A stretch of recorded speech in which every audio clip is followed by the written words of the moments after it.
Boyd House, located in Boyd, Minnesota, just 2 hours southwest of the Twin Cities. Other people who have investigated the house heard audible, disembodied voices, seen shadows and apparitions, and so much more. Book your overnight investigation at BoydHouse217.com. No need for a hotel. You could stay in the house if you dare. Dead of night and siren song, seasons change, shadows grow long. Creatures of the night come out to play, the veil is thinning day by day. Pumpkin spice and cinnamon sticks, baby mages and magic tricks. This, my dears, is the season of the witch. So move with caution if you dare, it smells like Samhain in the air. Whatever potions you may be brewing, Magus Books has supplies for your working. Visit us at 1848 Central Avenue Northeast in Minneapolis or magusbooks.com. With a look at your AM 950 weather, I'm Patrick Lilia. A chance of rain tonight with a low of 48, and cloudy Thursday with a high of 59. Keep listening to the Matt McNeil Show from 3 to 5 this week for your chance to win a Stephanie Miller Sexy Liberal Comedy Tour pay-per-view pass for her show this Saturday night. Keep listening to the Matt McNeil Show for your chance to win, or go to sexyliberal.com to purchase your pay-per-view pass. Portions of the following program may be pre-recorded. The views expressed and the opinions given by the individual host, guest, random reptoid, or chupacabra may not necessarily reflect those of AM 950 Radio, its affiliates, or its sponsors. Now, it's time to step into the unknown.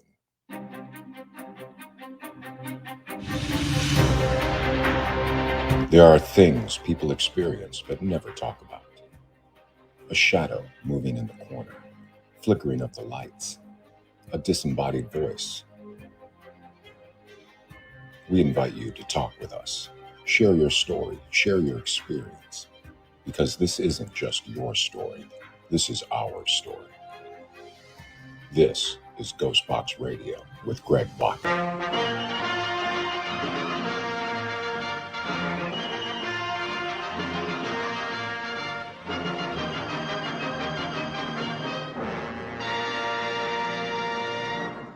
And this is Ghostbox Radio on AM 950, where every night we talk about the paranormal, ufology, Bigfoot, and so much more. My name is Greg Bakken, and thank you very much for joining me on this wonderful Wednesday evening. And that music that you just heard is very evocative of my childhood, being a big fan of black and white films, but also being a very big fan of those Universal horror films that, had been played Saturday nights. You might even watch them still on Sven Gulli.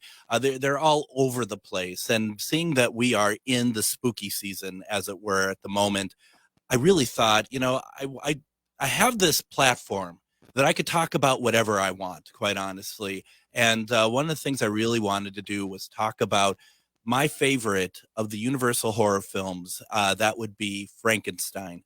And those films are so amazing to me, even today. And I'm very fortunate enough to have a friend who is a co-host of a podcast that really looks at these films very closely. We're going to talk about what that podcast is. The podcast is called Frankenstein Minute. And my guest tonight, Bill Evenson, he's co-host of it. I've known Bill for a very long time. We have a lot of other things that interests that we share in common. And this is, I think, a perfect opportunity to talk about these films. Bill, welcome to Ghostbox Radio. Well, thanks, Greg. It's a pleasure to be here. So, these films have been such a big part of so many of our lives. And I don't even know where to start talking about it, but as we are now, basically 90 years into one of these films, like what we call those, I'm looking at like starting at Dracula opposed to like Phantom of the Opera or something like that. Do you fear that these films are going to be forgotten over time as we're moving further and further away from the time that they were made, and that we have people like, is there still an audience for them, I guess? Yeah, I think there is. I don't know if I would have thought that not too many years ago, but they just started up a new Universal Monsters channel on something called Freevee, if you're Yeah. familiar with Freevee. Yeah. Um, and so I think it's just one of those things it's like everything gets to have its own channel now, right? That's true. There's a Three's Company channel, that kind of stuff. So yeah, these movies are always going to be around, and at least a couple of the Frankenstein series are considered classics of cinema. So Yeah. they won't go away because they're showing them at the movie theater this week. Every October, some local theater is showing Frankenstein, Bride of Frankenstein, Dracula, that kind of thing. So yeah. How often do you watch the films? I mean, you have to watch them probably more often than I would expect. Yeah, it's interesting that you say that because I've tried to watch them in preparation for this because I haven't actually sat down and watched them. You know how it is when something becomes because I started podcasting about it. Yeah. I've reached this point that I just kind of watch them when I need to talk about them, and it's kind of a shame because I can have these movies on in a loop. I can just load up the Frankenstein series in my media player and just run them all day long. They're like background noise, they're a part of me.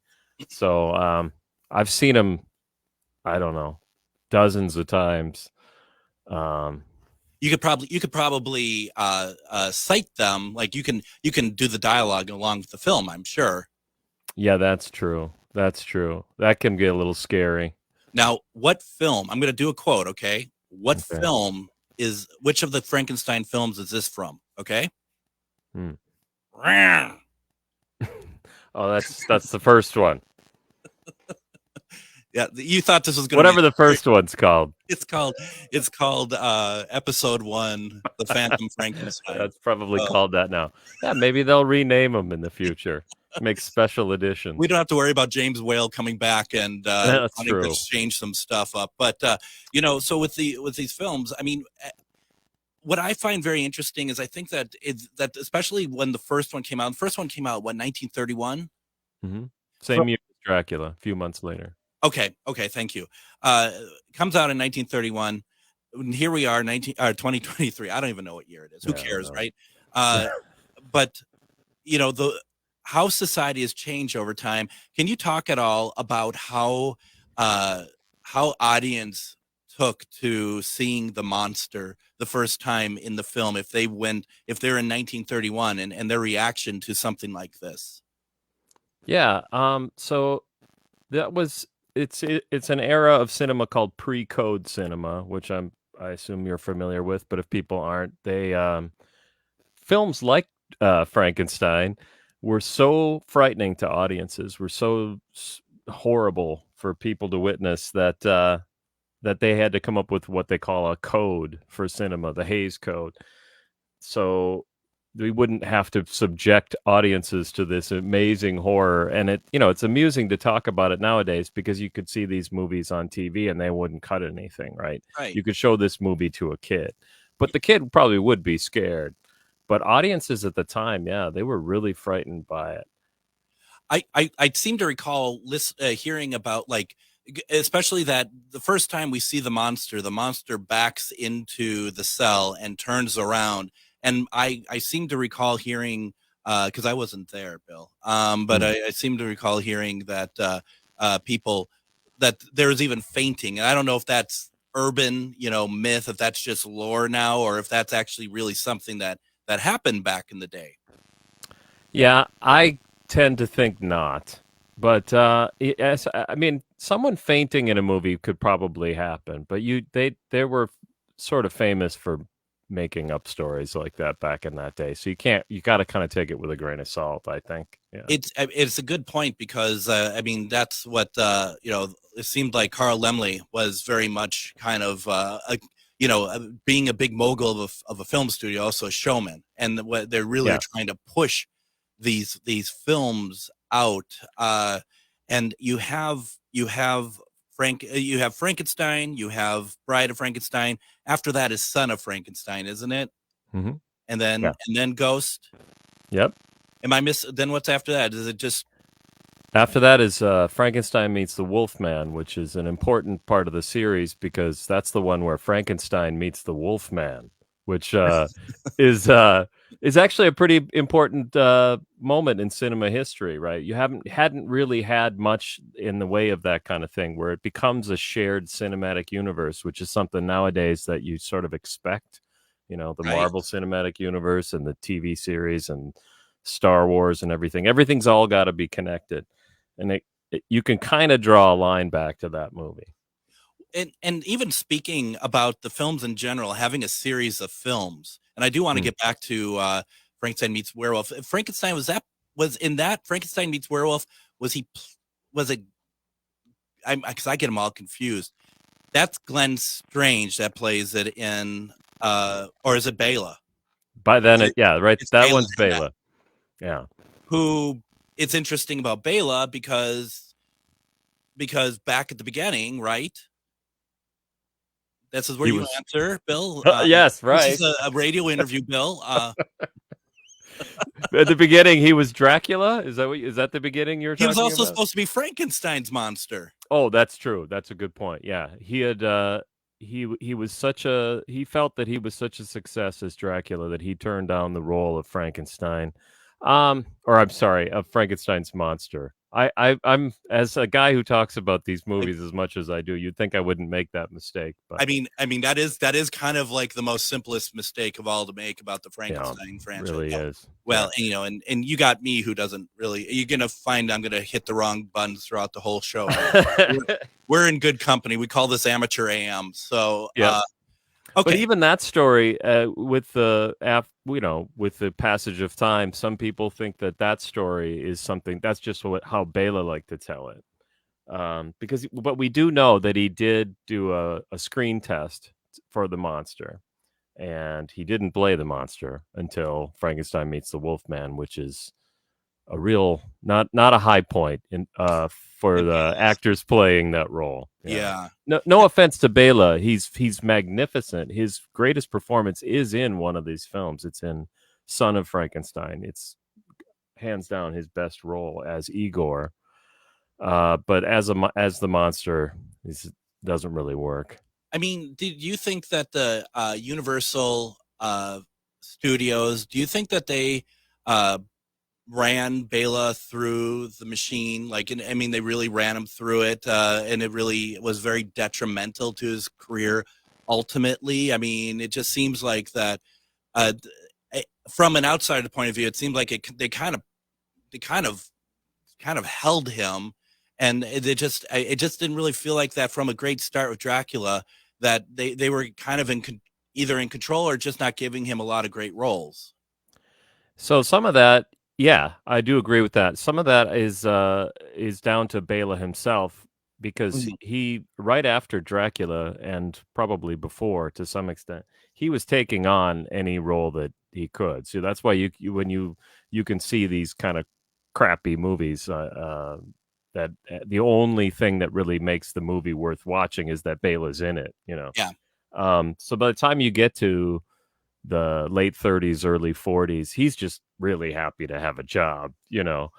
So yeah, it's a pretty tragic tale about Bela, because, well, the other part is you kind of forget people like Bela Lugosi and Boris Karloff were like 40 years old when Dracula and Frankenstein came around. So Bela had a long history as an actor by that point.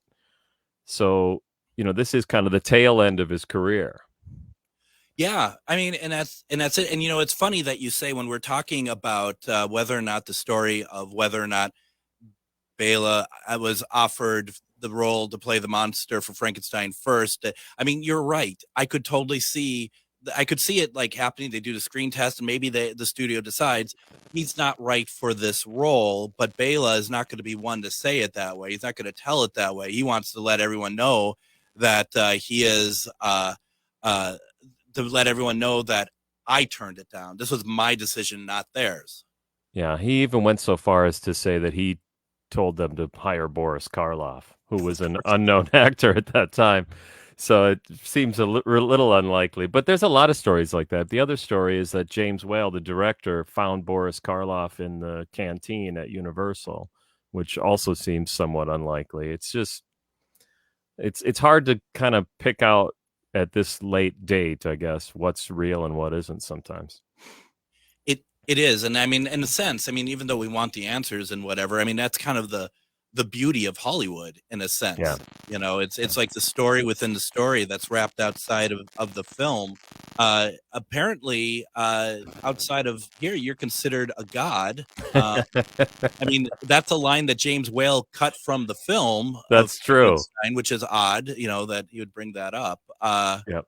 But that must be nice. I don't get that on the show at all. You don't get that? No, I get a lot of Sorry. hate mail mainly. It starts with Greg Bakken is a god, but that's not where it ends. It's not where it's more He like is a god. Remember, we warned you. We warned you. Yeah, But the thing is, it's like my radio career kind of parallels the monster, because there's always riots outside the station waiting for me when I leave. Yep, I got my pitchforks and my torches, and I'll be there in a few minutes. They're kind enough to wait for me to get into the car, though. They're not unruly. They're just it's Minnesota nice. It's a Minnesota mob. Oh gosh, boy, a ruly mob. Ruly, not unruly, but in fact a ruly, polite. Yeah. They have hot dish for me. So yeah, you know, why don't we go ahead and do this as we're getting started? And there's a lot more to talk about here. Let's go ahead. Let's take our first break. When we come back, we're going to talk about Frankenstein Minute. We're going to be talking a lot about these films. If you have any questions, put them into the comments section. You're listening to Ghostbox Radio on AM 950.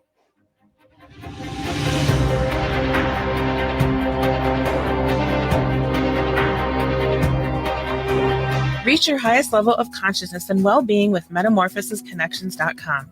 Metamorphosisconnections.com is an online directory of the best holistic and metaphysical practitioners to help you make your most informed choices.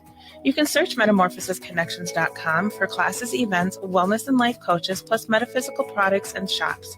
You can also search for a wide array of healers from all modalities, including EFT, sound healing, energy healing, light therapy, ancestral healing, shamanic healing, reflexology, past life regressions, hypnotherapy, yoga, and more.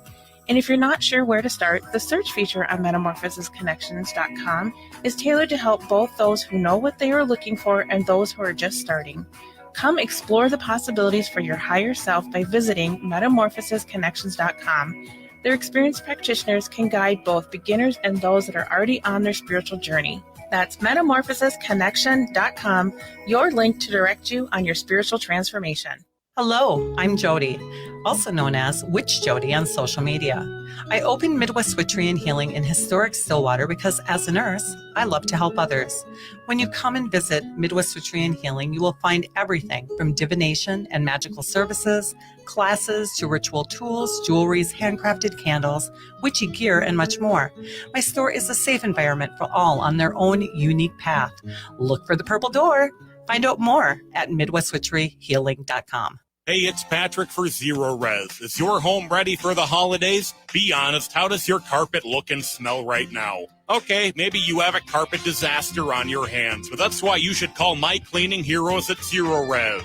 Some people hire a deal of the day carpet cleaner to save a little money, but trust shouldn't come that easily. Don't DIY it. Call Zero Res because you know it's safe and effective. That's why this month you can get 3 rooms Zero Resified starting at just $149 and take $75 off when you get your air ducts Zero Res clean. Call Zero Res right now, 952-ZERO-RES, or go online to ZeroResMinnesota.com and say you want the AM 950 special. Spell it forward or backward, it's the same. Zero Res. Refresh, restore, and protect your investment. Call Zero Res to clean your business the right way so your floors and surfaces stay cleaner longer without the harmful chemicals the other guys use. And if you're available, come and join me this weekend, October 21st and 22nd, for Maria Shaw's Halloween Convention in Mariposa. Dragonfly Psychic Healing Fair at the Marriott Minneapolis Airport Hotel. I will be doing a presentation with Char Savoy that you may have heard on such programs as this one.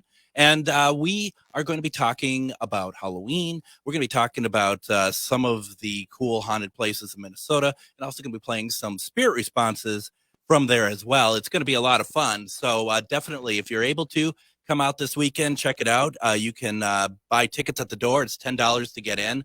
There's a lot of free classes, a lot of great vendors. So definitely, please check it out. As part of the spooky season, I brought on one of my spooky friends, Bill Evenson, as we're talking about Frankenstein, the Universal films, generally what we're talking about here. If anyone has any questions, please put them into the comments. Felicity has a question, which is tying into what I wanted to talk about to start things off. And Bill, why don't you just tell us a little bit about Frankenstein Minute? Now, I think on all of my promo stuff, I've been calling it the Frankenstein Minute, and that's kind of like calling Facebook the Facebook, isn't it? Not quite right. I suppose that's true. Yeah, I don't have a problem with it. At least we're not a Frankenstein Minute. Yeah, that would be bad. So yeah, Frankenstein Minute is a minute-by-minute podcast where we go through all the Universal Frankenstein film series minute by minute, and we dissect each one. So our first episode, we talked about the first minute of the first film, and then the second episode, we talked about the second minute, and we've been going for over 5 years now, and we're a good 20 minutes into the fourth film, Ghost of Frankenstein. Yeah, and we're going to go through all of them. There's 8 films in the series. Depending on who you talk to, there are some others that might get slotted in here or there, but it's generally that block of 8 that we're going to go through minute by minute. It's supposed to take about 11 years. Yeah. So each episode is 1 minute of the film. Yeah. So for my non-adric like brain, like Frankenstein itself, the first film is how many minutes? I think it was 70. So you had 70 episodes just about the first film. Yeah, it was about almost a year and a half. Yeah. Did you ever want to off yourself during this? I mean, it's just, wow. Here I have an answer to that. Actually, we're lucky. No, the answer is no. But the reason why I think it was sort of easy to get started was because the film series starts so strong. The first film is really strong. And there's a lot of anticipation in it. The monster doesn't enter until I think minute 32. So we had 32 minutes to talk about it. And then all of a sudden it was like we were talking about a whole new topic because suddenly, as you say, Boris Karloff came walking in backwards. And then the second film is Bride of Frankenstein, which most people maybe consider to be even better than the first. So we had a real strong first 2 seasons. And then the third season, we call them seasons. That's, a season of our podcast is one movie. Yeah. The third season is a personal favorite of mine, Son of Frankenstein. Oh, yeah. Now we're into Ghost of Frankenstein, which we've sort of been laying the groundwork for us assuming this was going to be a low point, because I think it is. It's probably my least favorite film in the series. Mm-hmm. But even this film, it's really fast moving. That's another thing about these films is they are really fast moving. So there's usually plenty to talk about. And we'll do about 20 minutes to a half an hour on every minute. Yeah. It's not so bad. I mean, honestly, that's, it's as much as you could fit in, right? I mean, it's like, I know I can only talk about this much before maybe we start having diminishing returns talking about this 1 minute or something, right? Yeah, that's true. We've only had one time where we just gave up and we talked about something else.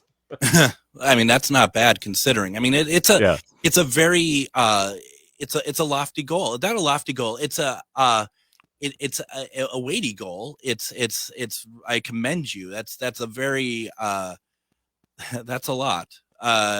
But you have people who love it, right? Oh, absolutely. Yeah, we've got our fans. You saw Doc Ivan posted his comment on there. Yeah. He's been around for a while. Good. What's that? Yeah, that's what he says. God. Yeah. You've won awards, right? No, we're nominated every year for the Rondo Award, but every year up until this year, that award was won by Gilbert Gottfried because the late Gilbert Gottfried did a podcast that the Monster Kids would vote for, and he even had us on once. We were honored to be on Gilbert's podcast once, an award-winning podcast. Yeah. But yeah, no, we're just the also rans. Never, always a bridesmaid, never a bride so far. Never a bride of Frankenstein. Exactly. So where can we find your podcast? Okay. Everywhere that you find podcasts, I think, is how people usually answer that. But we are on YouTube, although we've already had 2 strikes because I've made jokes that were apparently not found to be funny by the people at YouTube. Were you talking about any pandemics? Because that also struck as well. Is that right? Yeah. Well, actually, I was talking about election interference. I hesitate to talk about it because I've been blocked off YouTube for it. I don't want to be blocked. Yeah. Yeah. Let's just leave it alone. All right. Let's just say that you have been blocked in YouTube for whatever. So yeah. I mean, it's funny because even just saying it probably is enough, quite frankly. But that's all right. That's all right. I think we're off the air. Yeah, I mean, you've ruined my show. You've ruined my career. I appreciate it. Last time I have you on anything. But yeah, that's great. So anywhere you get podcasts, and you drop episodes, how often? Every Friday, Frankenstein Friday. Is that an official name? Actually, Frankenstein Friday is already a thing amongst monster fans. So if you go on social media and look up Frankenstein Friday, you'll see people posting pictures of Frankenstein Friday. It's a pretty common thing, more common than Wolfman Wednesday, for example. Have you ever thought of how like Doctor Who fans are called Whovians, Star Trek or Trekkers? Maybe Frankenstein fans are flat tops. Huh? That's perfect. That's exactly what I was thinking. Actually, I think they're generally called Monster Kids, which comes from when they started showing the films on TV in a package called Shock Theater in the 50s and 60s. And so people that were kids then called themselves Monster Kids. I'm a little bit younger than that, and I didn't really become a monster kid until I was in my late 20s. But that's what we're called. We're called Monster Kids. Is that when you started to get into the films then? Was in your late 20s? You weren't like a child that was like fascinated by them? Somewhat. Bela Lugosi was a very scary person to me as a little kid. He lived under my bed, which didn't help. I don't know why my parents put up with that, but was he doing heroin under there too? Or? Yeah, you might have had. I mean, what else would he be doing under there? But no, he was a very scary guy to me as a kid, and it wasn't until I went to a video store by my house in the 90s and saw a used VHS of Son of Frankenstein that I really became a monster fan.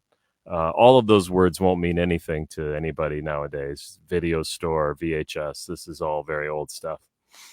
Right. Because you're assuming my audience is a bunch of like 10 to 16-year-old kids, right? I suppose. I guess I don't know. I don't know what your demographics are like. Makes 2 of us.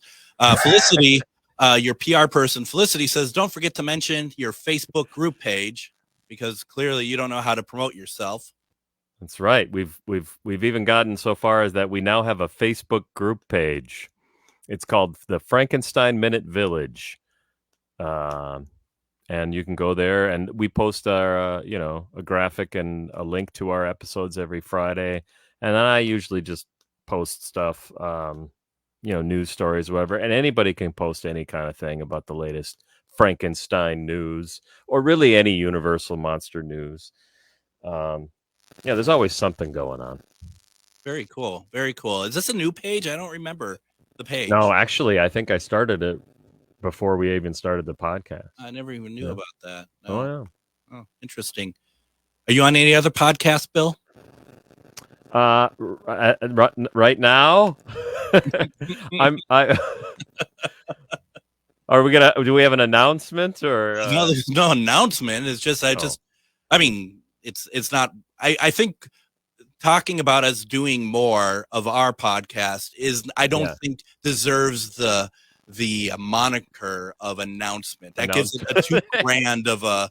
It's more of filling time before the next commercial break is how I really look at it. Actually, what you're talking about is the Others podcast, which was and is and might be a Doctor Who podcast that we did together, and I'm really fond of it. I think it was a great podcast. I'm on a few other Doctor Who podcasts from time to time as a guest, but yeah. No, it's a lot of fun. Our podcast, we are looking at Doctor Who stories, and we're talking about stuff about the story, not in an MST3K sort of way. It's literally our thoughts, any kind of interesting bits about the story. But the key is that we have to be drinking wine during it. So I was wondering if I could come on here without wine, and so far so good. It's not an Others podcast, so that's right. You're good. Yeah. You seem to be drinking something clear. I've noticed that, but I'm sure. Don't you worry about that. Yeah, don't worry about the water I'm drinking. Okay, let's get back to Frankenstein. Okay. It's so funny because first of all, Son of Frankenstein, I think is my favorite of the films as well, and I watch it, and it is so messed up to say it this way. It seems like it is such a ripoff of Young Frankenstein, and that is it's so wrong to say that. Yep. Well, and that's absolutely where I come from on that. I watched Young Frankenstein. I guess I didn't mention that as part of my monster history, but I definitely watched Young Frankenstein fairly regularly as a kid. Right. And so that was a big surprise to me when I finally saw Son of Frankenstein and realized that a lot of the jokes come straight out of Son of Frankenstein. Yeah. And the problem with it is because it is so close to, like, even with the police officer, he has a better name than that, with the wooden arm, with the fake arm. The film Son of Frankenstein in itself borderlines, tiptoes on that line of parody that it probably wouldn't have if Young Frankenstein was never made. Yeah, I wonder about that too. Yeah, would it be as funny if you didn't have Young Frankenstein sort of, you're viewing it through that Young Frankenstein lens? Totally. And the same for the hermit in the shack in Bride of Frankenstein. That scene, it's hard not to think about the scene from Young Frankenstein when you watch it. Yeah. Mel Brooks got that so spot on with Gene Hackman playing that role, and you could slip part of that into Bride of Frankenstein, and just the setting and everything, the lighting, everything is just so spot on with that. I want to talk. Well, I mean, first of all, staying on Son of Frankenstein real fast. I think what's really interesting about it too is Basil Rathbone. First of all, and I have always thought he's captivating in just about anything he does. And I am a huge Universal Pictures Sherlock Holmes film fan. And could you please remind me what year Son of Frankenstein was made? Son of Frankenstein is 1939, the same year that he first played Sherlock Holmes for, I've forgotten which studio that made Hound of the Baskervilles. Wasn't it Fox? I think it was Fox. That sounds right. Yeah. Absolutely incredible. And he is so good in that. And like you said, and rightly so, Bela Lugosi is fantastic in it as Igor. Yeah. It's surprising how good he is. He's cynical. He's evil. He's hilarious. And the word he used when he would talk about it, and Bela himself would refer to him as his favorite character he played, and he would say he's cute. And if you watch the movie, he's he's got a hunchback. He's got a broken neck. His teeth are all twisted. He's wearing this dental appliance. He looks terrible. But it's like, yeah, I kind of see what you mean. He's sort of cute, although he's also a vicious murderer. But, Yeah. you can't hold that against people. No, not these days. No. I think there is something about that, because when you say cute, it's like he's kind of playing it cute in a sense, because he knows. Yeah. Igor knows what he's doing. He knows exactly what he's doing throughout the entire film. He's the mastermind of so much of it. Absolutely. Yeah, that's absolutely true. And it's such a great character. And I bet Bela just was. I mean, I don't know the interviews. I would have thought he really would have cherished that role, because that's a real role for him. Yeah, definitely. He always said it that was one of his favorites. I mean, maybe people don't know, but he was buried in his Dracula cape. So obviously Dracula was close to his heart as well. Yeah. He played Dracula on the stage for a while before he was cast in the film. Right. And then he went back to the stage and played Dracula. He was doing Dracula on the stage through his whole life. And then eventually came back to the role in the final film in the Frankenstein series, Abbott and Costello Meet Frankenstein. He plays Dracula again. So that's the one he's always going to be associated with. But yeah, for me, it's Igor. I need to rewatch Abbott and Costello Meet Frankenstein, because it's been so many years. And it's just interesting as a young kid. They all Dracula looks the same as I saw him in the film from 1931. But you look and you can see, so much time has passed. It's just, and the way that films are made, all black and white films are not made the same. And, just the idea of even whenever Bela would turn into the bat, there's animation that makes that transition happen, which was never been thought about in 1931. I've always said the 1931 Dracula film plays like a stage play more than a film. Yeah, that's one of its downfalls, or one of the things that people generally point to. It's really got a strong opening when you're introduced to Dracula in Transylvania, and then when he comes to England, it becomes a bunch of people sitting around talking in rooms. In fact, at one point, he turns into a wolf, and you just see somebody going over to the window and point and say, "Look, there's a wolf running it." They couldn't even get a dog, show you anything. Right. Yeah, it's a real interesting, and it's amazing how, your director, because Todd Browning did Dracula, right? Yeah. And then James Whale did Frankenstein. Yeah. And I want to talk about that a little bit, but I want to take our next break. So let's do the break. When we come back, let's talk about the directors a little bit. I want to talk about Boris Karloff. Don't forget, put your questions into the comments. If you have questions for Bill regarding Frankenstein Minute or the Frankenstein films, let us know. You're listening to Ghostbox Radio on AM 950.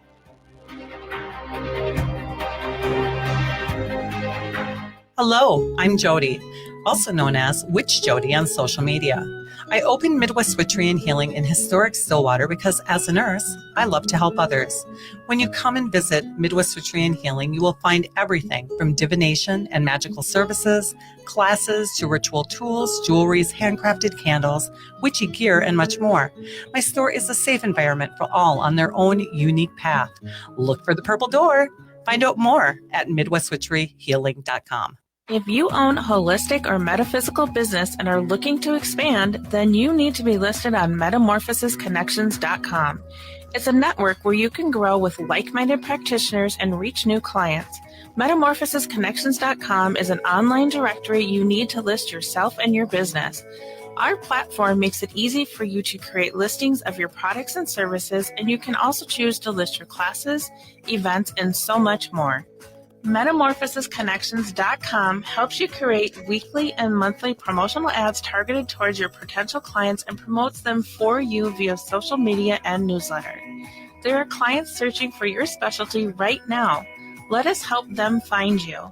Start your listing today so you can share your own unique gifts and talents by finding the level of membership that best fits your needs. Let us help you reach your clients that are searching for what you do. Visit MetamorphosisConnections.com and sign up today. This Halloween. visit and investigate one of the most haunted houses in Minnesota, the Boyd House, located in Boyd, Minnesota, just 2 hours southwest of the Twin Cities. Other people who have investigated the house heard audible, disembodied voices, seen shadows and apparitions, and so much more. Book your overnight investigation at BoydHouse217.com. No need for a hotel. You could stay in the house if you dare.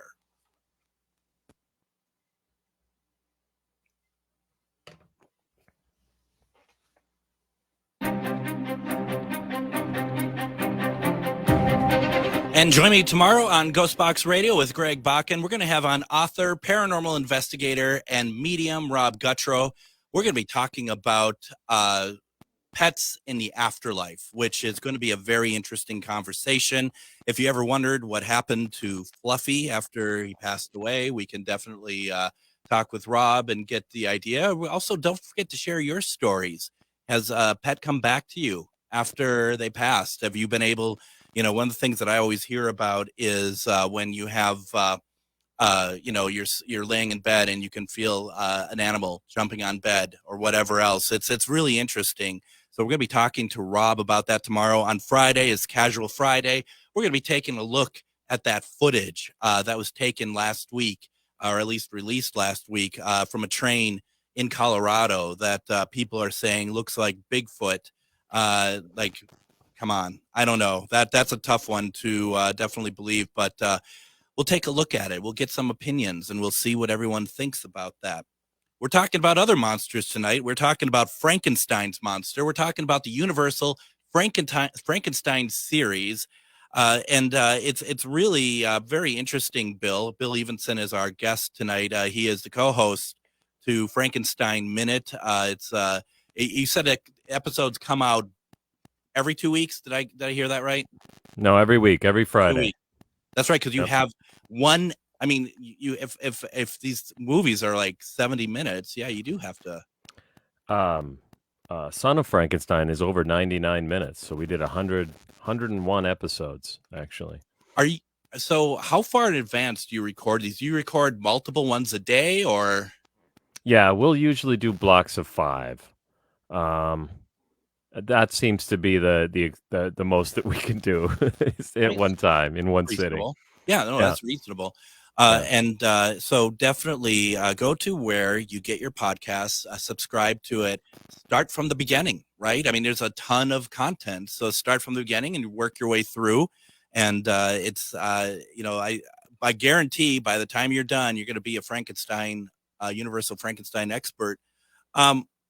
Now, first of all, I got the 4K Universal Monster set, and I have yet to watch it. I bet Frankenstein looks. They all probably look really good, don't they?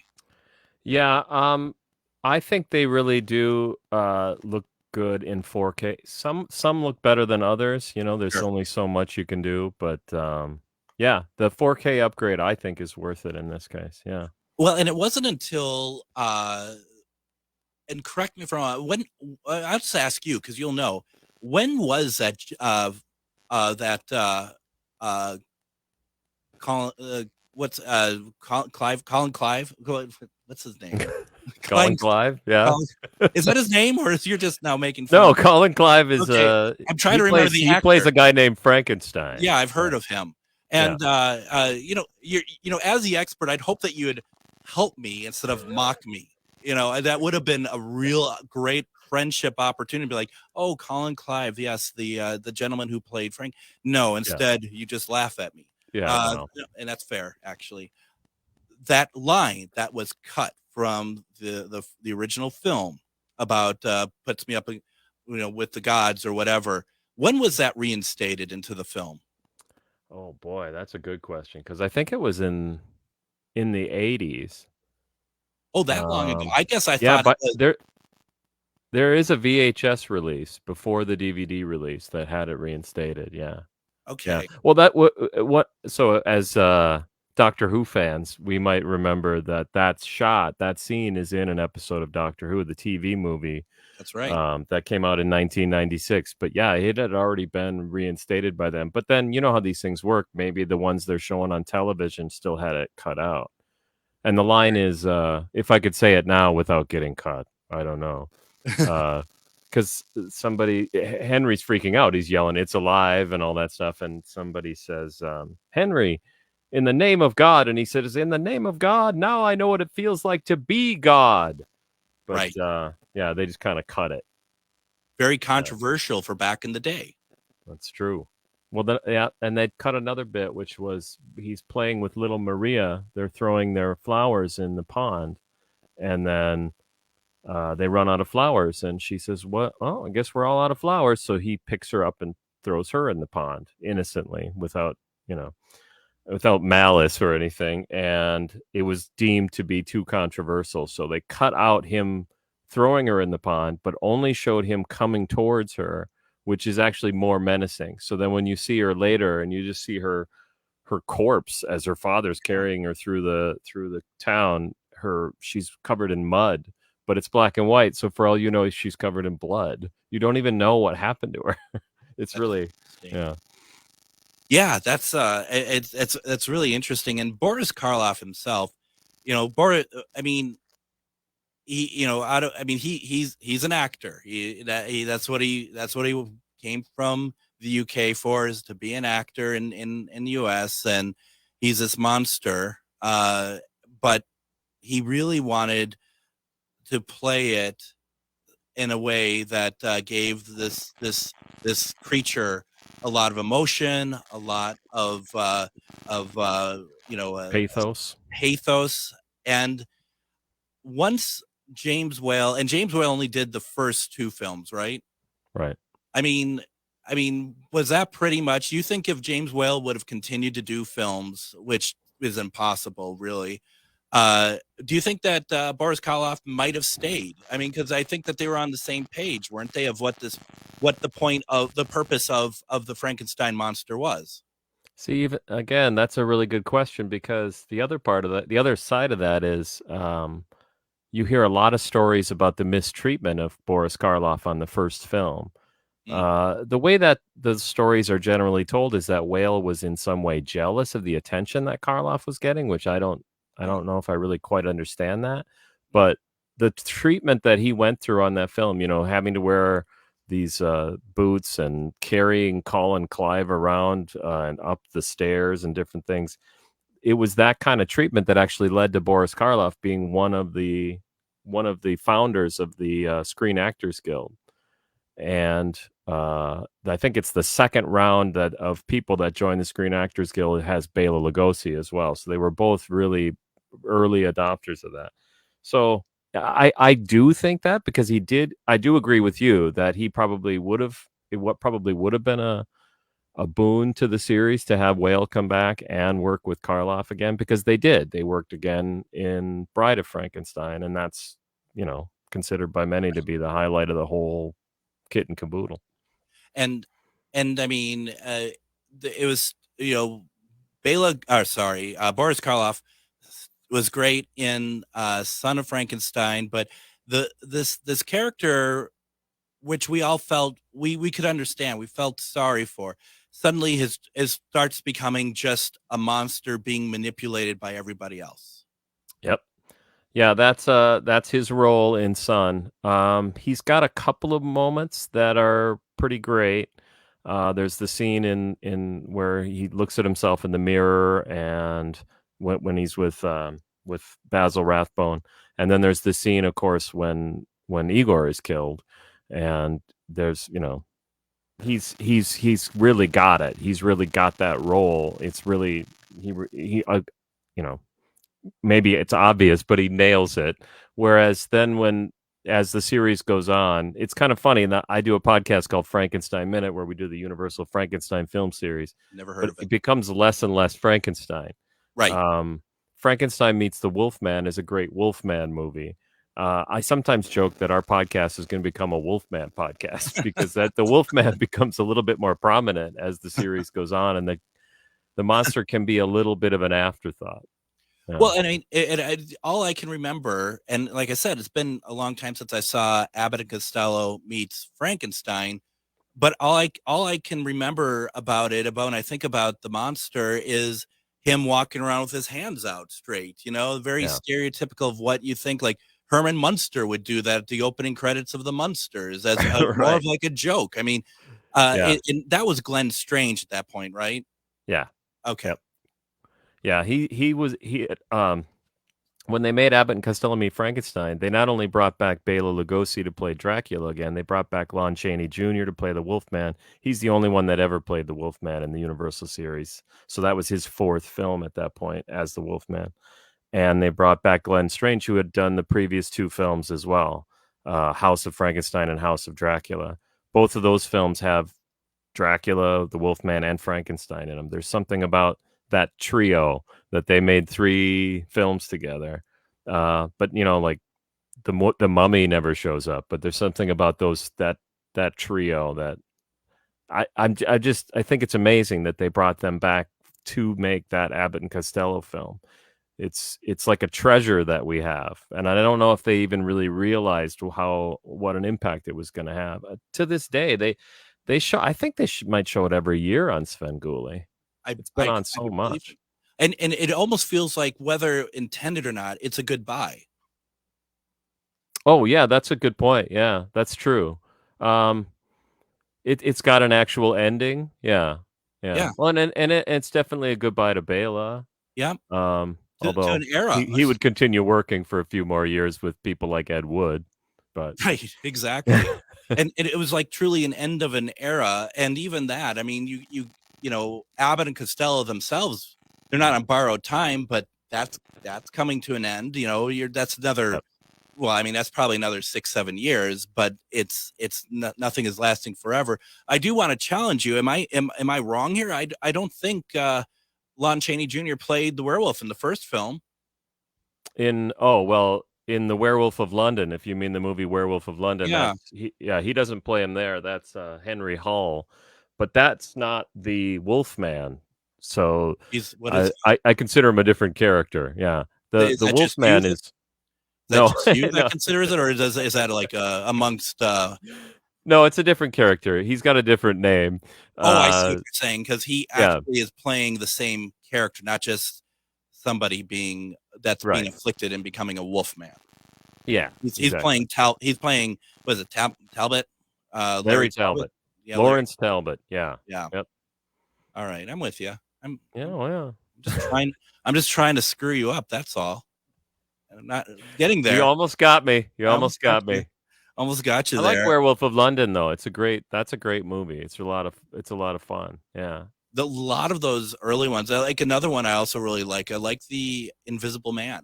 Absolutely. James Whale directed that one. That's true. Once again, James Whale.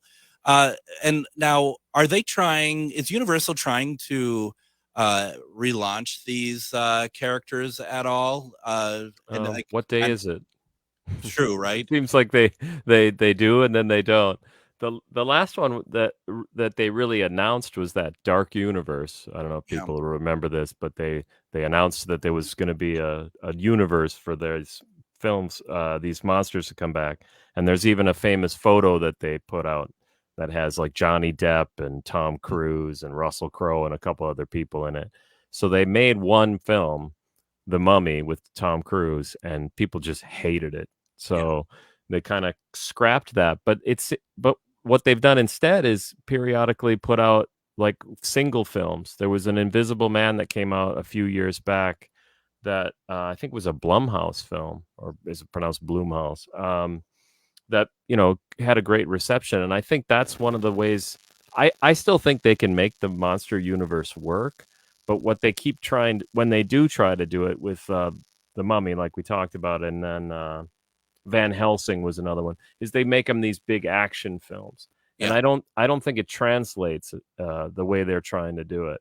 But then the latest thing is Guillermo del Toro seems to be actually making a Frankenstein film. They had a casting. Right.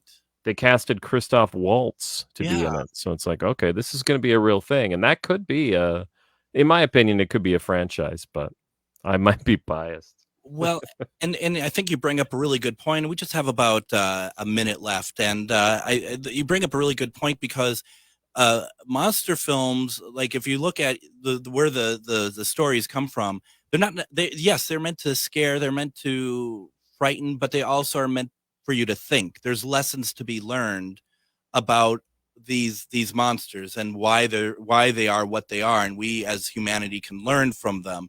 And I think you're right. That's a big part that's often missing, it feels like, from these films. Yep. And that's Frankenstein in a nutshell, right? All the way back to Mary Shelley writing it in 1818. The monster is definitely, there's you definitely connect emotionally with the monster. Absolutely. I mean, how amazing. And I do hope we see something. And I guess I'm biased. I'd love to see if they do Frankenstein. Well, I mean, they won't for this. I get it. But I'd love to see the old designs, the old makeup designs. I think that would be pretty amazing. Yeah. Yeah. I agree. I'm happy to hear it. This is stellar radio right now. So once again, folks, Frankenstein Minute. It gets new episodes drop on Frankenstein Friday, which I didn't hear about before. This is all new to me as well. Go to anywhere that you like, get your podcast. Go to Facebook. Make sure you like the page. It's called Frankenstein Minute Village. Yep, that's a group you can join, and I'll let you in. That is fantastic. Please do so. Please support my friend Bill. And thank you, Bill, so much for joining me tonight. This was a lot of fun. Thank you so much for having me. My pleasure. We're going to be back tomorrow with Rob Guttrow. Everyone, have a great night. I'm standing up for the middle class. Tom Hartman here on the Progressive Voice of Minnesota, AM 950, KTNF, St. Louis Park, Minneapolis.